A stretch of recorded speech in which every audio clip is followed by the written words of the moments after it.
tell us who you are and a little bit about what you do? Sure. My name's Tom Lloyd. I'm a former Chief Constable in the United Kingdom. And at the moment, what I focus on is drug policy reform. As far as I'm concerned, prohibition of drugs is a very costly, harmful and counterproductive failure. Okay. Why have you decided to speak out now after your role in the police?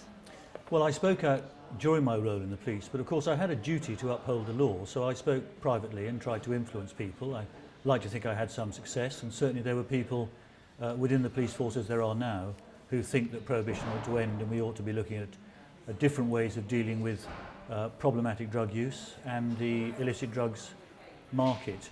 I speak out now because it's something that I strongly believe in. I think that there are a lot of people who need help, and if I can play some small part in that, if I can use my background and experience to help bring about change, then I think it's right and my duty to do so.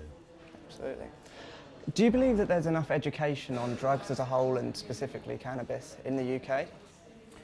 I think there's a lot of misinformation. I think there are some downright lies told about it, and I think it's a great shame that a lot of the truth about cannabis is withheld or at least disguised. And that's not just about education in school or in other establishments. I think it's to do with a large section of the media who seem to go for the sensational view, overemphasising the damage that cannabis can cause, and very much underestimating the benefits that can arrive from cannabis use, for which there is proper accredited scientific evidence. Wonderful. You mentioned during your talk that legalisation would aid the police force. How do you think it would do this?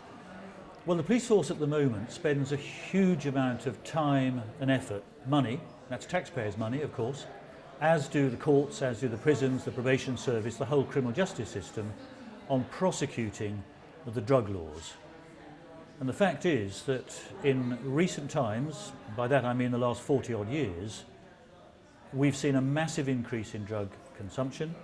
We've seen a proliferation of more dangerous drugs. We've seen huge profits earned by criminal organisations, and all drugs are more dangerous when the criminals are in charge of their production and supply. Police, education, social benefit, spending, developing and helping communities are ways in which money would be much better spent than on prosecuting this failed so-called war against drugs. It is of course a war against people. Could you expand a little bit more on that war on people and why you believe it to be a war on the people rather than the substance? I mean, drugs are inanimate objects. It's having a war on drugs is rather like having a war on tables.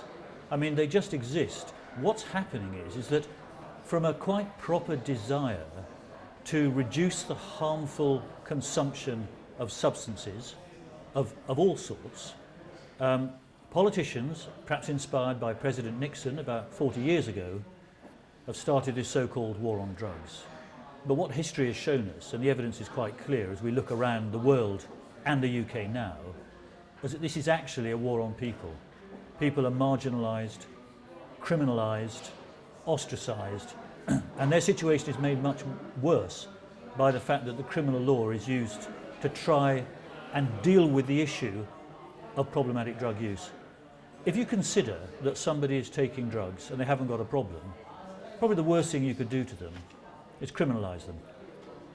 If you are dealing with somebody who does have a problem with their drug consumption, then probably the worst thing you could do is criminalise them. It's a lose-lose situation.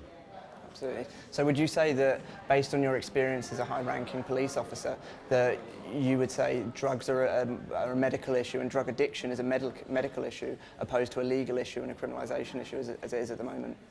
Well, drug consumption is really like the consumption of everything else. Almost anything can cause you harm. Now, I'm not trying to minimise the fact that some drugs are clearly extremely powerful. But if somebody is taking drugs, if you like, for the wrong reasons, because they may be self-medicating to deal with trauma, or they've just found themselves in the position where they are addicted to a drug, then the last thing they need is to be confronted by the criminal justice system. They need support. They need support for their physical condition, and they need support often for mental condition that might be a cause of the drug consumption, and it may be produced by the drug consumption. This is clearly a medical issue, not a criminal issue.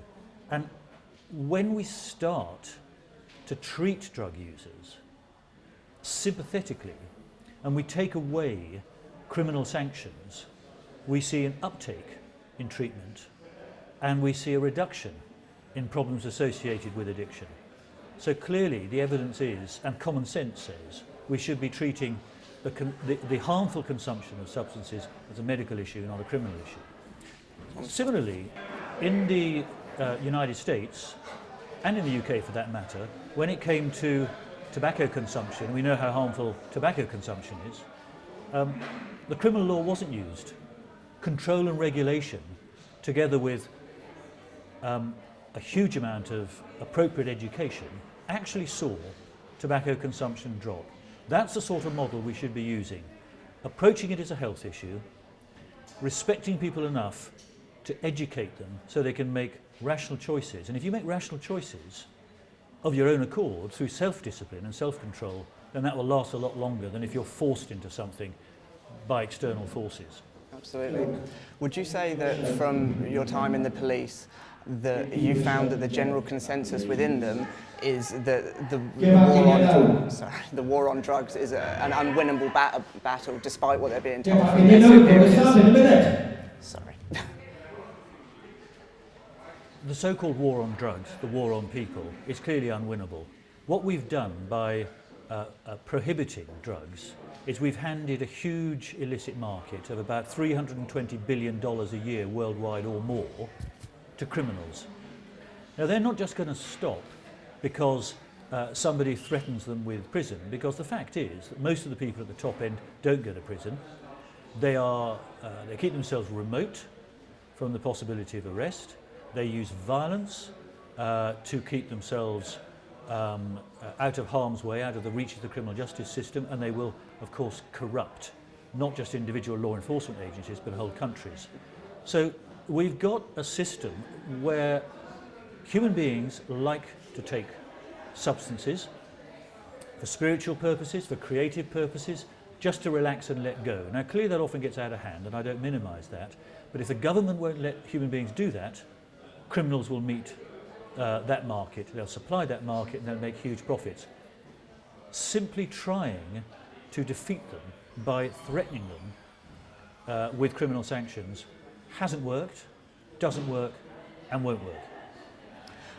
How do you believe that if we were to legalise or medicalise, how would we do that? What do you think is the best system to look at implementing into the British society? Well, there's quite a lot been written about this, not least by Steve Rolls of Transform, a very well respected and well researched drug policy advocacy organisation. The thing is, you don't treat drugs all the same, which is exactly the same way you'd think about other things that we consume. So you might say that cannabis, for example, could be produced, grown by individual producers for their own purposes, perhaps as part of a cannabis social club, which works well in some countries.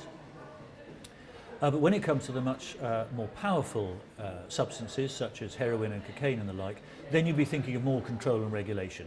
The point being, though, that the criminals must not be in charge. They make huge profits. It's hugely damaging to have the criminals in charge. The quality of the drugs is unknown. Needless, avoidable death and disease arises. If the government controls it, you can control the quality. You can control the concentration.